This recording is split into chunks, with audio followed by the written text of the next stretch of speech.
You're watching Open Agenda. Here's our host, Joe Venosa. Hi, and welcome to this week's episode of Open Agenda. This week it's all about budgets, and luckily we have a lot of people in the house who are going to talk about the aspects of that. With us from Fruitland, Ms. Trish Melvin. Hello. Thank you for being here again. And old friend Mike Goldberg from Delmar. Howdy, howdy. Thanks for being here, folks. Budget season is upon us. It is a discussion based on many buzzwords, projections, cuts, surpluses, unfunded mandates, and of course all of this plays out at the county level in the backdrop of state issues and to some extent federal issues.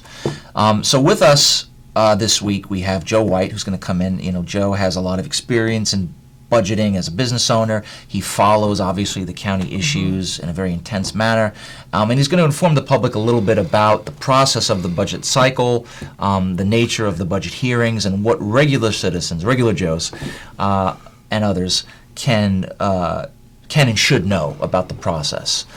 So if it's okay, I'd like to bring Joe in, and then Mike, can I bring you back in for segment C, and we'll kind of talk about your priorities and your concerns and sort of what you make of Joe's general observations? Sounds like a plan. All right. We'll be right back with Joe White in segment B for Open Agenda. Hi, welcome back to Open Agenda. With us in the house still from Fruitland is Miss Trish Melv. Thank you. Hello. And an old friend of the show back in the studio with us, Mr. Joe White. Thanks for having me on. Thanks for coming in. So obviously, with a lot of issues that are happening in the county, one of the things that is most important and affects all of us is the budget. And once again, it's budget season. It is. It seems like it's always budget season, or at least we're talking about it, but now it's actually here. And, Joe, you've got quite a bit of not only experience in examining the budget, but you go to all the meetings, you examine these issues in more depth than I would say most citizens do.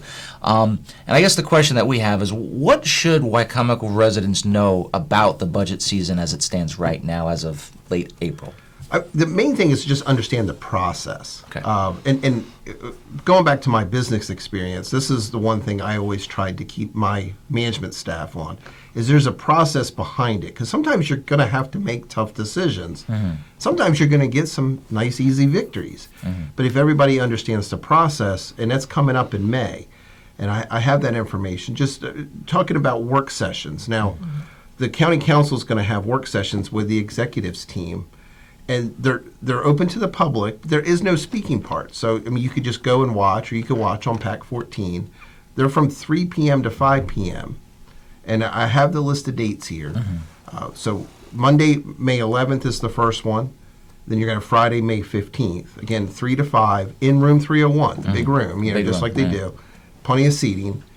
And then in between the Friday, May 15th meeting, there's another one on Wednesday, May 20th. Okay. There is an opportunity at that point. There's a regular work or legislative session on May 19th, on a Tuesday. It's a 10 a.m. meeting. But if you've heard something in the first couple work sessions, you can go to that meeting during public comments.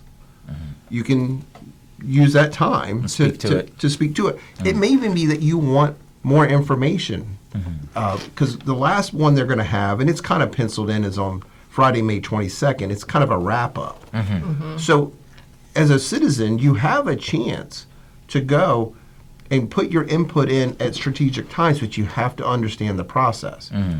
The part that's going to come after that is there will be a public hearing on the budget, and they'll break them down into segments of departments.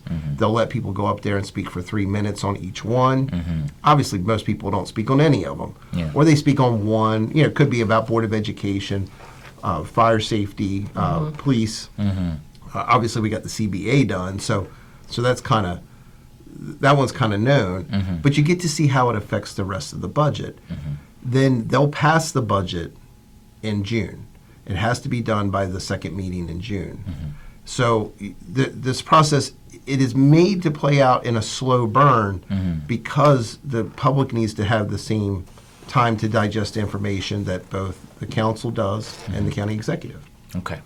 So we're looking at a process that has opportunities for public input, which is great. Trish, how about you? What do you think about the whole process? Do you have any questions or concerns or anything strike you as we get into budget season? Well, I do, because I'm not real familiar with the process at all. This is probably my first real exposure or discussion about it, but it sounds like each session is dedicated to a specific function or department within the county. There'll be more than one per session. One per so, session, and they'll okay. usually have one that's more of a heavy hitter, and then some that are probably a little bit easier. So if I were to attend and wanted to understand it, I would like to have the previous year's budget and the actuals, the budget versus the actual and the proposed. So how difficult would it be to get those three pieces of information? Actually, it's not hard at all, and I think that the county government is doing a much better job. I've seen a huge improvement over the last year. I'll give you an example. That information you're looking for comes from the fiscal audit, and the Okay. fiscal audit from FY25 was done virtually on time. I mean, it was a couple weeks late. The year before, it was about 3 months late. It actually came out right as the budget was being proposed, about just a short time in between. But it's been done back in January. There was a presentation. You can go on YouTube and Google PKS, Wycomico County budget audit. They didn't have any findings that would give anybody concern. It shows our surpluses. So to give you an example, the income that was brought in was $16 million, thereabouts, higher than what they had budgeted for that year. And the expenditures were about $16 million lower. So we added about $33 million as an operational surplus. Now, not all of that ends up making it into the reserve funds, because some of that ends up as carryover on a capital project. Okay. For instance, that stays in that department. What's really kind of neat is you can take that, if you go to the county website, the budget proposal's there, you can see the budget, the actuals, and what the proposal is. Okay. And I know from your business experience like mine, you've done strategic planning. And if you're going to do budget planning in a strategic format, that's exactly the information you need. And it's there.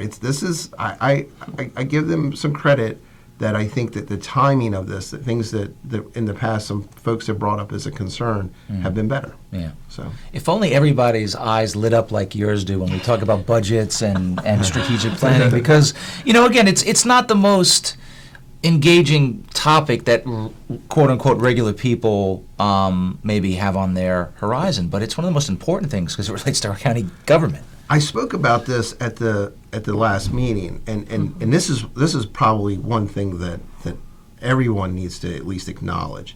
The state of Maryland has a huge budget deficit. Yeah. You're not going to see it come up this year. Of course, it's an election year. Yeah. But we got an update from the delegates the other Yeah. day, looking at $5 billion with a B. Those budget shortfalls next year measure in multiple billions of dollars and can get close to $5 billion in just a few years. You just don't fix that by sending money off to future year budgets and funding priorities that get passed for next year instead of this year. They're going to have to raise taxes. And these aren't, Council President Cannon, the kind of tax increases that are biting around the edges. We expect as a legislature to see the sales tax raised potentially from 6 to 8%.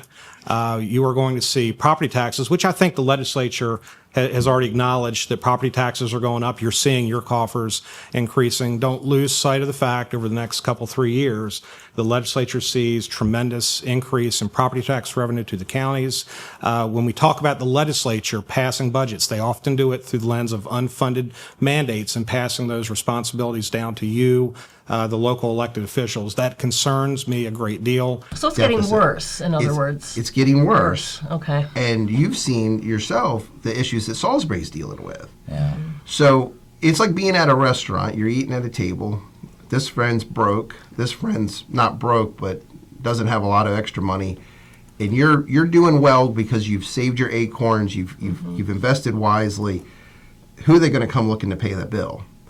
And we have about $100 million in surplus right now, which is, over the last 7 years to build it up that high, 8 years. That's a tremendous feat. A lot of folks deserve a lot of credit for that. But it's only about half as much money, or about as much money as we spend in half a year. You can blow through it really quick as well. Yeah, it goes quick. So, And the fear is that in a situation where we're looking at several $1 billion of state budget crises, we're going to need to spend some of that, or at least we're not going to be able to keep it. it's that ugly word, unfunded mandates. Yeah. And I think the lowest hanging fruit we're going to see next spring is the teachers' pensions, and also rolling back money that's used to reimburse things like Fruitland Primary. Yeah. Maybe not Fruitland Primary, but the next one, which The is next project Y in the Middle queue. or, Yeah. or another Yeah. elementary school. Yeah. Which, look, I'm a fiscal conservative, but you have to maintain your buildings. Yes. Yeah. And if you don't think the state's going to help you with their side of it, Well, you have to start planning that's- for that- the fact that that's not going to happen. Well, that's the irony. If you don't invest in it, you're going to spend more money. You know, it's like you can tell yourself, well, I'm going to be fiscally conservative and not fix that pipe. But when it breaks, you're going to end up spending more. You got the floor, You got the carpet, floor, the whole carpet. thing. Yeah, yeah. Wow. And the other thing too, and this will come up in these sessions, you'll get to hear about how they're planning on bonding projects. Yeah. One of the interesting things, and again, my business experience, this is really one of the things that drives me, is the cost to borrow money is real. Now, if you say you got to spend $15 million to put sewer pipes in the ground, if you have the money in the bank, you don't have to pay for the interest, Sure. which is about double what Yeah. government bonds. Yeah. It's a good rough estimate, right? But then if you spend the $15 million and don't bond it, Yeah. then you don't have it in the bank in case something happens. Happens, It's yeah. terrible. Yeah. And if we knew what the state of Maryland would do a year from now, We could plan. we could plan, Yeah, but we which is can't. what we would do in the business world. Yeah. But we don't know. Yeah. And I think that it would be really wise, whatever your political ramifications are, your biases might be, at least you know why the decisions were made so that you can make sure your concerns are heard. Yeah. Yeah. Do we understand the source of the unexpected surplus and the unexpected decrease in expenses? Well, from the financial audit, again, it was nice to have plenty of time to digest it. Most of it's coming from income tax. And now the income tax is what they call a piggyback tax. In state of Maryland, you're paying between 5 and 8% of state income tax, but actually 3.2% of that Is the county. Is the county. Right. So the county gets that. Now, we've seen those numbers go up by a lot. We got to remember, in my opinion, we're very fortunate in this county that we have the property tax cap, because the state of Maryland has assessed our properties a third of us every year, Yeah. and it's increased it. Yeah. But in the county, we have the property tax cap, which means we can't go more than 2% above, or whatever inflation is, Right. which one's lower. Yeah. Well, right now it's the 2%, unfortunately. Yeah. You know? Well, we have to lower the rate, and the county executive the other day stated that we're going to lower the rate from 80 cents per $100 of assessed value down to 77. With the rising assessments grew 7%, but our revenue can only grow 2%. So we are decreasing the tax rate again this year. We are going down a full 3 cents on the tax rate. And as such, that also means that our tax rate for personal property is going down as well, because the state law is you can only have your personal property tax rate for counties be 2.5 times your real property tax rate. So that number is going down as well. It may even be a little bit lower by the time the council gets a chance to play Whack around at with it, it. yeah. But that's a huge win for this county. Even if you're a renter, and I'm going to explain why. The property tax is baked into your rent.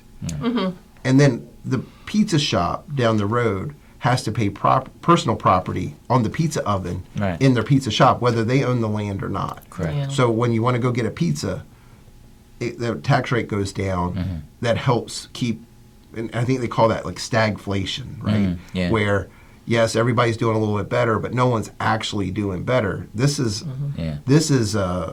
an opportunity for the government to actually Yeah. hold back taxes. Yeah.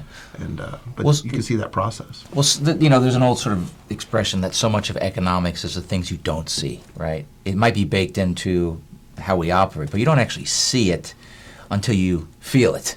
So you feel it. And I think the budget cycle in some ways operates the same way, where it might not be the thing that everybody's necessarily focused on as a hot button concept, but knowing what's prioritized, what's not, knowing what's on the horizon. As you said, after the election, it's the second term burden. It's like you hold the ship together with prayers, luck, and gum, and then after that re-election, typically is when the budget reality hits in a more profound way. And I especially fear. at the state level. State level, I mean, so this was the first year in the last 3 that we haven't seen fees increase Yeah. or taxes go up in some way, shape, or form in the state of Maryland.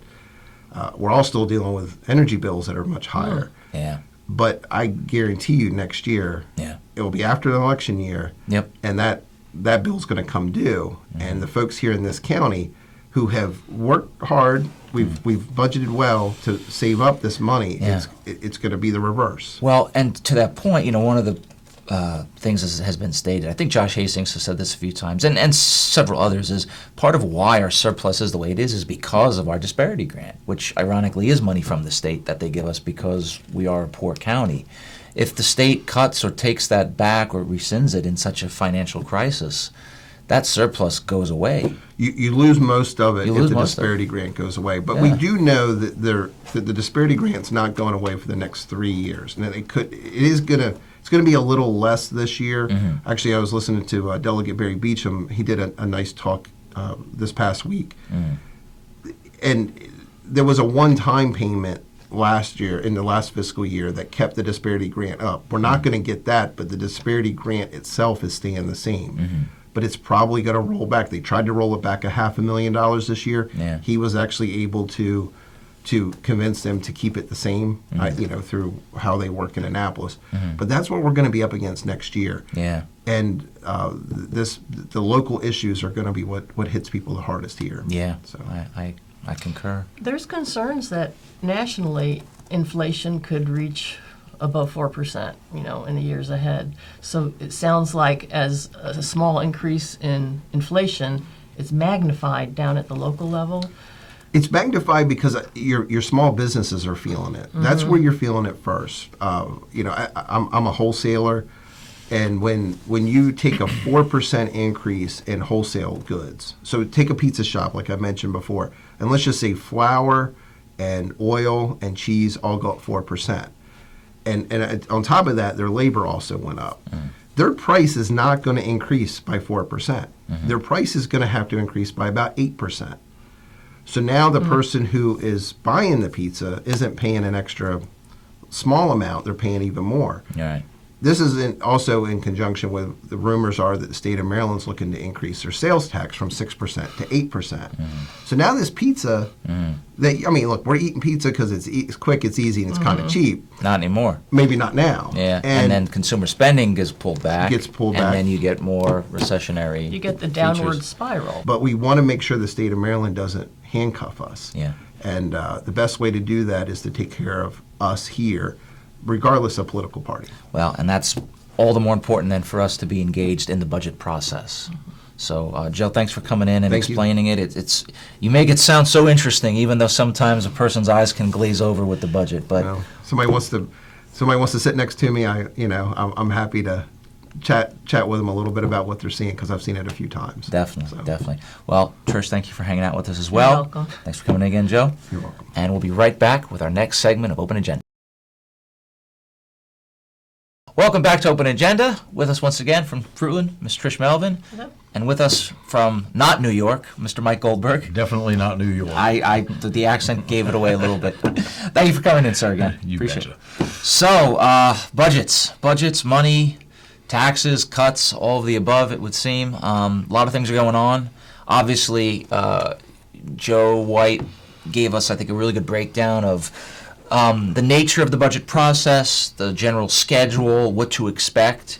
And I guess the question becomes, now that we've had the chance to tease out a little bit what we're going to see in terms of the budget cycle and the process, I guess what I'd like to ask both of you as private citizens is, what are your biggest concerns and what are your own kind of priorities that you're thinking about as our county jumps into this process? My biggest concern is having my money in the hands of anybody in the government. Okay. So, I mean, giving money and power to politicians is like giving whiskey and car keys to teenage boys, let's face it. so the question becomes, locally speaking, what are your biggest concerns about tax increases? Well, the more they increase taxes, the less money I have in my pocket. Okay. And I think everybody shares that sentiment. And one always has to wonder, what are the real priorities? What are the real imperatives, with respect to spending?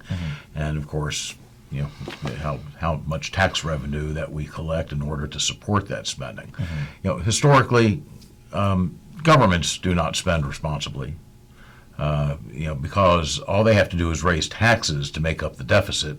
Unlike in the private sector or corporation, there's going to be jobs lost if they're not making money. But it doesn't work that way in government. So there's not a good motivation on government to contain spending or revenue collection. So Trish, in your point of view, now that Joe has laid out the budget process, and we've talked about the nature of the state's economic condition and the county and where it sits, what are you most either concerned about or maybe even hopeful about as we go into the next budget cycle in terms of what our priorities are?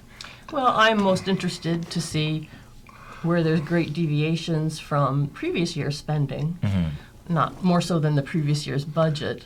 Some departments, perhaps the majority of their expenditures is salaries. Yeah, usually Others, is. have more supplies and Equipment. and equipment involved. Overhead, yeah. So, well, I think one of the things that we all see is we all have a sense of what could happen, and then when we do see the final numbers, then we start to kind of like pull back and be like, okay, well, I didn't expect this to be the case or that to be the case.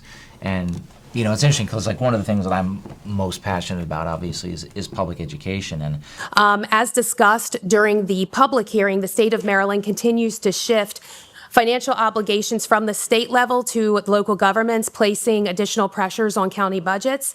But at the same time, I'm really proud of this budget because we were able to make record investments to the Board of Education, public safety, and of course our other county departments. Just skipping ahead a little bit, just to give you a brief highlight on some things, this budget fully funds maintenance of effort as well as the requested increase of funding to education. In addition, their funding would include the amount to start the implementation of our school weapons detection. This is going to start mid-year at the board's identified Tier 1 schools. It also includes the forward funding for Fruitland, and as well as the capital ask for Fruitland Intermediate. So we're really proud of that. As we look toward the needs of the students, workforce development, shortages are still a big issue. It's the classic thing of, we have services that have to operate, but do we have the funds long term that can sustain it? And I think to Joe's point earlier, I think this year we can kind of keep it going, but then the question becomes, what do you look at next year? And that's actually my concern is what do those services and budget concerns look like? Not so much now, but next year when we see the cliff coming. So that's the budget itself should be, on paper, an expression of the goals of the county. yeah. In one way or another. Yeah, and the priorities. And the priorities. And so all that needs to fit together, what the stated goals are, and then it needs to be reflected in the budget. How does this budget help you reach these goals, or what are your plans? The other thing I just wanted to say is that Wacomico County continues to meet its obligations directly and responsibly, despite increasing pressures from the state and rising costs associated with attracting and retaining qualified employees. This proposed budget reflects both top priorities of this administration and the needs expressed by our residents, while also incorporating a strategic use of fund balance and a fiscally responsible approach to managing our current resources. And to go over a couple other highlights, I'm going to turn it over to our finance director. So the estimated revenue in this budget is $237 million, which is a $21 million growth, about 9% growth over last year. On the revenue side, though, based on continued strong growth in income tax, we are growing our income tax estimate by $10 million. The expense budget then is balanced. It's a $237 million expense budget. As the executive stated, we are funding MOE. We're funding the growth aspects that they asked for above MOE. We're funding the Tier 1 schools for weapons detection. So that has a capital impact that you'll see on the capital budget, as well as having an operational number that is above the number that they've asked for MOE and growth. The goals and the plans, unfortunately, to me, they are developed by the county executive, essentially by one person, and all departments report to the county executive. Yeah. Well, I would imagine there'd be some collaboration involved. There is some degree of collaboration, but I don't think there's enough collaboration, and that's what has always concerned me about the way we do our budgets here. And on the national level, and we've talked about this before, that all bills to raise revenue originate in the lower house of the legislative body.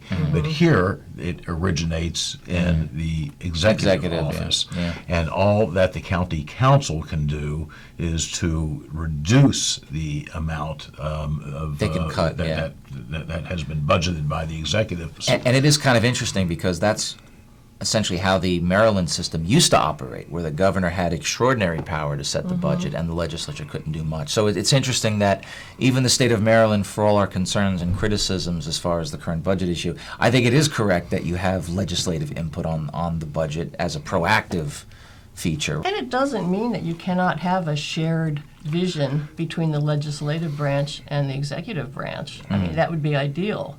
I wonder, has there ever been, and I don't know who could answer this, maybe we can get one of the more senior council members, but it would be interesting to see if there's ever been a point in our county's history since we've had an executive form of government, if there's ever been an attempt to have an actual session where you have the executive and the council together and talk about what are their shared budget priorities.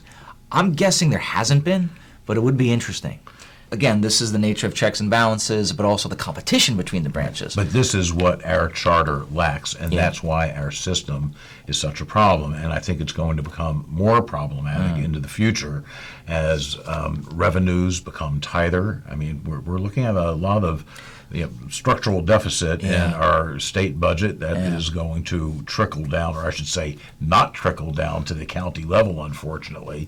I think we're going to have some tough times ahead because frankly, I don't see any opportunities for a great deal of economic growth in Wicomico County. We are not attracting new businesses. Not at the rate that we would need to. No, there's no large employers moving here to replace the large ones that have left us over the last couple of decades. So we're gonna have some tough times ahead. I'm afraid. And those are not unique to our county. No.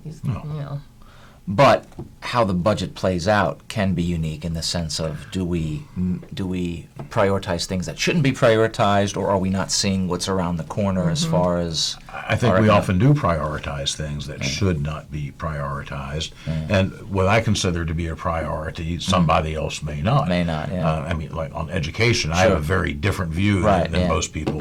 And then you got 7 council members plus an executive who are going to probably have different views. Sure. And But one of the problems I also see is it puts the county council at a disadvantage because they don't have a financial analyst on staff. Right. The best they can do is the internal auditor, but she's not going to be directly involved in budget negotiations or even perhaps indirectly involved. But unless you have an expert who understands budgets, who understands how to pick apart the details on any given line item, and unless those details are in fact provided by the executive, which frequently we know they are not, then how does the county council make educated financial decisions when they don't have the expertise and they don't have all of the available information? Well, we're going to see, aren't we?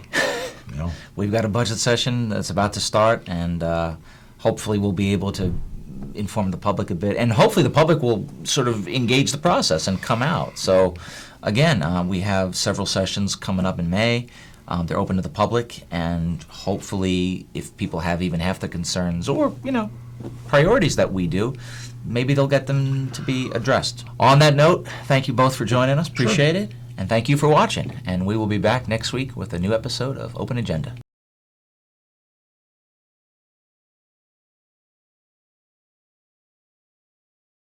Experience matters. Integrity matters.